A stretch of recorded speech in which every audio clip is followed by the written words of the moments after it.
என் அன்பு மாணவர்களுக்கு வணக்கம். இது உங்கள் சரவணகுமார் சார். இன்னைக்கு கிளாஸில் நம்ம என்ன பார்க்க போகிறோம்னா, போர்டு எக்ஸாம் ஜூன் 2022 நடந்த இன்ஜினியரிங் மேத்தமெட்டிக்ஸ் 2 ஆன்சர் கீ நம்ம பார்க்க போகிறோம். இதுக்கு முன்னாடி ப்ரீவியஸ் வீடியோவில் பார்த்தீங்கன்னா பார்ட் ஏனுடைய பார்த்தீங்கன்னா ஆன்சர் கீ பார்த்தோம். அதே மாதிரி யூனிட் 1 கேட்ட பார்ட் பினுடைய ஆன்சர் கீ பார்த்தோம். இன்றைக்கி நம்ம பார்க்க போகிறது யூனிட் 2 பார்ட் பியில் என்னென்ன மாதிரி கொஸ்டின்ஸ்லாம் கேட்டிருக்காங்கன்னு சொல்லி அதனுடைய ஆன்சர்ஸ் கீழே நம்ம பார்க்கலாம். இப்போ 9th கொஸ்டினில் என்ன கேட்டிருந்தாங்கன்னா, find the area of the parallelogram whose adjacent sides are -i vector plus 2j vector plus 4k vector and i vector minus j vector minus k vector கொடுத்துருந்தாங்க. adjacent side கொடுத்துருந்தாங்க. அதுக்கு என்ன கேட்டிருந்தாங்கன்னா, ஏரியா ஆஃப் parallelogram கேட்டிருந்தாங்க. சரிங்களாமா? First நம்ம என்ன given எழுதிக்கலாம். Given let first இருக்கிறது பார்த்தீங்கன்னா a வெக்டர்னு எடுத்துக்கிறோம். இப்போ a vector equal to -i vector plus 2j vector plus 4k vector. அடுத்து செகண்டாக இருக்கிறது என்னன்னா b வெக்டர்னு எடுத்துக்கலாம். அப்போ b vector equal to i vector minus j vector minus k vector. இப்போ என்ன கேட்டிருக்காங்கன்னா, ஏரியா ஆஃப் த parallelogram கேட்டிருக்காங்க. அப்போ area of the parallelogram area நம்ம கண்டுபிடிக்கணும். சரிங்களா? அப்போ area of the parallelogram formula என்னன்னா, modulus of a cross b தான் பார்த்தீங்கன்னா area of the parallelogram formula. அப்போ ஃபர்ஸ்ட் ஸ்டெப்பில் நம்ம என்ன கண்டுபிடிக்கணும்னா, ஃபர்ஸ்ட் a கிராஸ் b கண்டுபிடிக்கணும். அப்போ a கிராஸ் b நம்ம எப்படி கண்டுபிடிக்கலாம்? வெக்டார் ப்ராடக்ட் ஃபஸ்ட் எடுத்தோன்னா, ஃபஸ்ட் ரோவில் i vector j vector k வெக்டாருங்கிறது ஃபிக்ஸ்டு. ஏன்னு கேட்டதுனால ஏனுடைய பார்த்தீங்கன்னா a வெக்டருடைய கோஎஃபிஷியன்ட் எழுத வரும். ஐக்கு முன்னாடி என்ன இருக்குது பாருங்கள், -1, ஜேக்கு முன்னாடி பாருங்கள் 2, கேக்கு முன்னாடி என்ன 4. அடுத்து பாருங்கள் b வெக்டார், ஐக்கு முன்னாடி என்ன இருக்குது 1, ஜேக்கு முன்னாடி -1, கேக்கு முன்னாடி -1. ஓகேங்களா? அடுத்து ஃபஸ்ட்டு காலத்தை அகைன் நம்ம ரிப்பீட் பண்ணுறோம். i vector -1, 1. அடுத்து செகண்ட் காலத்தை 3 எழுதுங்க. இப்போ j வெக்டர் 2, -1. ஓகேங்களா? எழுதிட்டு பார்த்தீங்கன்னா டிட்டர்மெண்ட் க்ளோஸ் பண்ணிடுங்க. இதுக்கப்புறம் நம்ம என்ன பண்ண போகிறோம்னா, கிராஸ் மல்டிப்ளிகேஷன் பண்ண போகிறோம். கிராஸாக மல்டிப்ளை பண்ணுறோம். சரிங்களாமா? இங்கே எனக்கு நம்பர் ஃபஸ்ட்டு மல்டிப்ளை பண்ணுமா. 2 × -1, 2 × -1ன்னா -2. இங்கே i வெக்டர் இருக்கனால -2i வெக்டர். அடுத்து அதே மாதிரி இங்கே பாருங்கள் 4 × 1, 4. இங்கே j வெக்டர் இருக்கனால +4j வெக்டர். ஓகேம்மா? அடுத்து பாருங்கள் -1 × -1, -× என்ன ஆகிடும், ப்ளஸ் ஆயிரும். 1 × 1 1. இங்கே k வெக்டர் இருக்கனால k வெக்டர். ப்ராக்கெட் க்ளோஸ் பண்ணிவிட்டு மைனஸ் ஆஃப், இப்போ கீழேருந்து பார்த்தீங்கன்னா இதை மல்டிப்ளை பண்ணுங்கள். 1 × 2 × k. அப்போ 1 × 2 என்னமா 2 வரும். இங்கே k வெக்டர் இருக்கனால 2k வெக்டர். அடுத்து பாருங்கள் -1 × 4 × i. இப்போ -1 × 4 என்னமா வரும், -4. அங்கே i இருக்கனால i வெக்டர். ஓகேங்களா? அடுத்து பாருங்கள் -1 × -1 நம்மளுக்கு என்ன ஆகிடும், +1 ஆகிடும். இங்கேருந்து j வெக்டர் இருக்குது. அப்போ -1 × -1 +1. அப்போ +1j வெக்டர். ஓகேவா? இப்போ இதில் என்னென்னா, இந்த ரெண்டு வெக்டர் என்ன பண்ணணும், நம்ம சப்ராக்ட் பண்ணணும். இதில் நல்லா ஞாபகம் வேண்டியது என்னென்னா, இங்கே பாருங்கள் k வெக்டர் இருக்குது. இது மட்டும் நல்லா ஞாபகம் வச்சுங்க. இது சேஞ்சஸ் சைன் பண்ணணும். இப்போ இதில் கூடியது பார்த்தீங்கன்னா கோஎஃபிஷியன்ட் எழுதுங்க பார்க்கலாம். -2, இங்கே என்னமா இருக்குது 4, இதுக்கு முன்னாடி என்ன இருக்குன்னா 1. ஓகேங்களா? இது ஐயோடது, இது ஜியோடது, இது கேயோடது. ஓகேவா? இப்போ இங்கே என்னென்னா, ஃபஸ்ட் எடுக்கும்போது பார்த்தீங்கன்னா கேயோட வேல்யூ இருக்குது. ஓகேங்களாமா? இப்போ சேஞ்சை சைன் பண்ணும்போது +2ன்னு இருக்கா, அதுக்கு ஆப்போசிட் சைன் என்ன -2. நம்ம இங்கே தான் கொடுக்கணும். ஏன்னா இதுதான் கேனுடைய கோஎஃபிஷியன்ஸ். ஓகேங்கம்மா?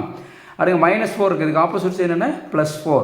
ஏன்னா அந்த மைனஸ் நான் உள்ளுக்குள்ளே கொண்டு வந்து மல்டிப்ளை பண்ணுறேன். இந்த +1 இருக்குது. இதுக்கு ஆப்போசிட் சைன் என்ன, -1. இப்போ சிம்பிளை பண்ணலாங்களாமா? -2 +4 நம்மளுக்கு என்ன ஆன்சர் வரும், 2. 4 - 1 என்ன வரும், 3. 1 - 2 என்ன வரும், -1. இப்போ இதுதான் என்ன, a வெக்டர் கிராஸ் b வெக்டருடைய ஆன்சர். ஓகேவா? இப்போ a vector cross b vector நம்ம எப்படி எழுதலாம், a cross b equal to 2i vector plus 3j vector -1k வெக்டார்னு எழுதலாம். இதுதான் a கிராஸ் பின்னுடைய ஆன்சர். ஆனால் நமக்கு வேண்டியது என்னென்னா, modulus of a cross b வேணும். அதுதான் ஏரியா ஆஃப் a parallelogram. இப்போ modulus of a cross b போடும்போது என்ன ஆகும், ஸ்கொயர் ரூட் கொடுத்துட்டு bracket square plus bracket square plus bracket square கொடுத்துடலாமாம்மா? இப்போ a இங்கே என்னென்னா, இங்கே என்ன இருக்குது 2, இங்கே அடுத்த நம்பர் என்ன இருக்குது 3, அடுத்த என்ன இருக்குது -1. இது சிம்பிளி பண்ணலாம். 2 ஸ்கொயர் 4, 3 ஸ்கொயர் 9, 1 ஸ்கொயர் என்னமா 1. மைனஸ் இன்ட்டு மைனஸ் ப்ளஸ் ஆகிடும். ஓகேவா? அப்போ என்ன 9 + 1 10, 10 + 4 என்னமா 14. அப்போ modulus of a vector cross b வெக்டரோட ஆன்சர் √14. ஓகேவா? இப்போ எக்ஸாமில் இது 2 மார்க்ஸ் கொஸ்டின்னால இந்த a கிராஸ் b கண்டுபிடிச்சிருந்தோம்னா கரெக்டாக கண்டுபிடிச்சிருந்தா இதுக்கு 1 மார்க் கொடுப்பாங்க. மாடுலஸ் ஆஃப் a கிராஸ் பிக்கு 1 மார்க் கொடுப்பாங்க. இதுதான் area of the parallelogram. Modulus of a cross b equal to √14. ஓகேம்மா? இப்போ செகண்ட் ப்ராப்ளம் பார்க்கலாங்களா?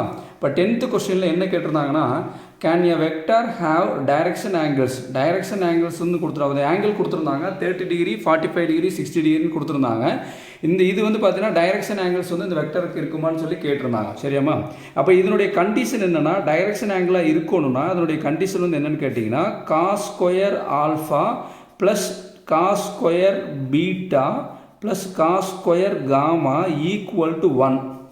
அதாவது பார்த்தீங்கன்னா லெஃப்ட் ஹேண்ட் சைடு இருக்கக்கூடிய இருக்கிற பார்த்தீங்கன்னா ஆல்ஃபா பீட்டா காமாக்களை வேல்யூ சப்ஸ்டியூட் பண்ணி சிம்பிளிஃபை பண்ணால் அதனுடைய ஆன்சர் வந்து 1ன்னு வந்ததுன்னா இது டைரக்ஷன் ஆங்கிள்ஸ் வந்து இருக்குன்னு நம்ம சொல்லிடலாம். ஓகேங்களா? இதுதான் வந்துன்னா கண்டிஷன்ஸ். இப்போ நான் என்ன பண்ணுறோன்னா, கொடுத்தக்கூடிய ஆங்கிள் வந்து பார்த்தீங்கன்னா இது வந்து நான் ஆல்ஃபான்னு எடுத்துக்கிறேன், இது பீட்டான்னு எடுத்துக்கிறேன், இது வந்து நான் காமான்னு எடுத்துக்கிறேன். ஓகேவா? அப்போ இதில் சப்ஸ்டியூட் பண்ணலாமா? இப்போ இதில் நம்ம சப்ஸ்டியூட் பண்ணால் நம்மளுக்கு என்னமா வரும்? காஸ் ஸ்கொயர் 30 டிகிரி ஆல்ஃபாக்கு பதிலாக ப்ளஸ் காஸ் ஸ்கொயர் பீட்டாக்கு பதிலாக எவ்வளோ இருக்குது? 45 டிகிரி ப்ளஸ் காஸ் ஸ்கொயர் காமாக்கு பதிலாக எவ்வளோ இருக்குமா? 60 டிகிரி ஈக்குவல் டு 1. ஓகேவா? இப்போ இதில் என்னென்னா நல்லா ஞாபகம் வச்சுக்க வேண்டியதுன்னா, நம்மளை வந்து காஸ் 30யோட வழி தெரியணும். காஸ் 30யோட வழி வந்து √3/2 ட்ரிக்னாமெட்ரிக் டேபிளில் பார்த்தீங்கன்னா உங்களுக்கு தெரியுமா? அடுத்து வந்து என்னென்னா காஸ் 45 வேல்யூ வந்து 1/√2. அடுத்து என்ன நமக்கு தேவை? காஸ் 60யோட வேல்யூ. காஸ் 60யோட வேல்யூ பார்த்தீங்கன்னா நம்மளுக்கு 1/2. சரியாம்மா? இப்போ இந்த வேல்யூவில் இதில் சப்ஸ்டியூட் பண்ணலாமா? காஸ் 30 என்ன? √3/2. இங்கே ஸ்கொயர் இருக்கிறதுனால வெளியே ஸ்கொயர். காஸ் 45யோட வேல்யூ என்னமா? 1/√2.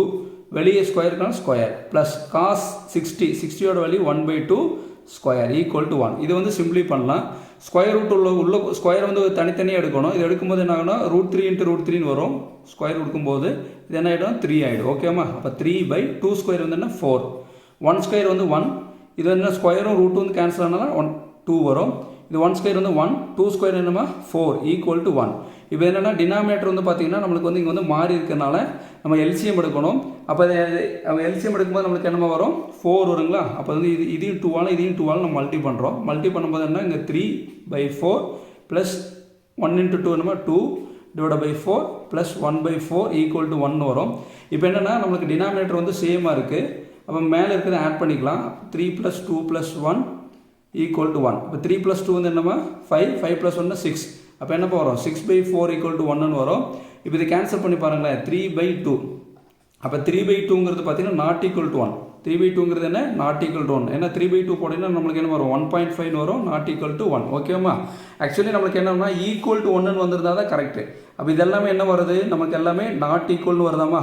இப்போ இதெல்லாமே என்ன வருது? நம்மளுக்கு ஆன்சர் எல்லாமே நாட் ஈக்குவல்னு வந்துருச்சு. அப்போ நாட் ஈக்குவல்னு வந்ததுனால இது வந்து பார்த்தீங்கன்னா 30 டிகிரி 45 டிகிரி 60 டிகிரிக்கு பார்த்தீங்கன்னா டைரக்ஷன் ஆங்கிள்ஸ் வந்து பார்த்தீங்கன்னா மேக் பண்ணாதுன்னு சொல்லி நம்ம எழுதணும் பார்ப்போம். ஓகேமா? அப்போ என்னென்னா does not make direction angles வந்து பார்த்தீங்கன்னா இது வந்து என்னென்னா மேக் பண்ணாதுன்னு சொல்லி எழுதணும். என்ன புரியுதாமா?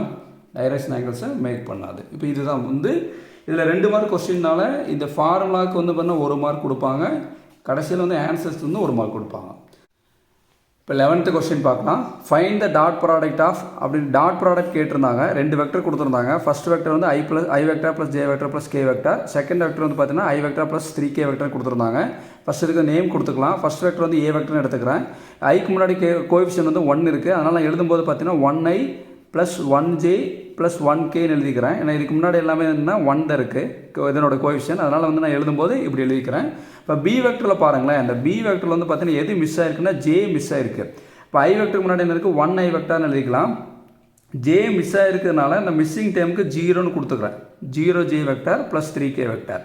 இப்போ ரீரைட் பண்ணி எழுதுனதுக்கப்புறம் இதில் என்ன கேட்டிருந்தாங்கன்னா டாட் ப்ராடக்ட். அப்போ ஏ வெக்டருக்கும் பி வெக்டருக்கு என்ன கண்டுபிடிக்கணும்? டாட் ப்ராடக்ட் கண்டுபிடிக்கணும். அப்போ A vector dot B vector equal to A vector substitute பண்ணுங்கள். 1i vector plus 1j vector plus 1k vector ஏனோடது. இங்கே ஃபார்முலா டாட் இருக்குது டாட். பி வெக்டருக்கு என்ன கொடுக்கலாம்? 1i plus 0j plus 3k. இப்போ எழுதுனதுக்கப்புறம் நம்ம என்ன பண்ணோம்னா ஐயால் வந்து மல்டி பண்ணணும். அப்போ 1 × 1 வந்து என்ன? இதனோட கோஎஃபிஷியன்ட் பாருங்கள் 1. இதனுடைய கோஎஃபிஷியன்ட் 1. 1 × 1 வந்து 1. அப்போ ஜேக்கு முன்னாடி என்ன இருக்குது பாருங்கள்? 1 இருக்குது. அப்போ 1 × 0 வந்து என்ன? 0. இந்த கேக்கு முன்னாடி என்ன இருக்குது பாருங்கள்? 1. இங்கே 1 × 3 வந்து என்ன? 3. ஓகேங்களா? இதை சிம்பிளி பண்ணால் நம்மளுக்கு என்ன வரும்? 1 + 0 வந்து 1. 1 + 3 வந்து என்ன? 4. அப்போ ஏ வெக்டர் டாட் பி வெக்டரோட ஆன்சர் என்ன? 4. இப்போ அந்த டாட் ப்ராடக்ட் எடுத்துருந்தீங்கன்னா இதனோட இதுக்கு ஆன்சர் வந்து என்ன எவ்வளோ மார்க் கொடுப்பாங்கன்னா 2 மார்க்ஸ் கொடுப்பாங்க. ஓகேவா?